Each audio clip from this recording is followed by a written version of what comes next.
13 জুনের কর্মসংস্থান পেপারটিতে এক নজরে কি চাকরির নোটিফিকেশন প্রকাশিত হয়েছে।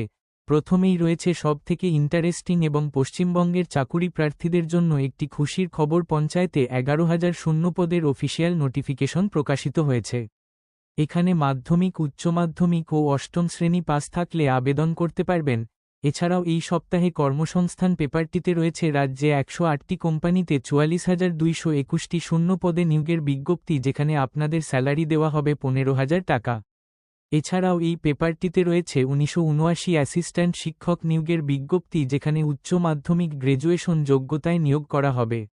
WBCS এর পরীক্ষার্থীদের জন্য রয়েছে একটি খবর, পুরাতন সিলেবাসই হবে মেইন পরীক্ষা। অফিসিয়াল তরফ থেকে নোটিশ জারি করল। কেন্দ্রীয় সরকারের চাকরির মধ্যে একটি অগ্নিবীর এবার ভারতীয় নৌবাহিনীতে কয়েকশো অগ্নিবীর নিয়োগ করার বিজ্ঞপ্তি প্রকাশিত করল। সেই সঙ্গে রাজ্য আদালতে 540টি কম্পিউটার অ্যাসিস্ট্যান্ট ও রিভিউ অফিসার নিয়োগ করা হবে। সম্পূর্ণ নোটিফিকেশনটি জানার জন্য আপনারা আমার ডেসক্রিপশন থেকে আজকেই PDF ফাইলটি ডাউনলোড করুন, অর্থাৎ পেপারটিকে ডাউনলোড করে নিন। ধন্যবাদ।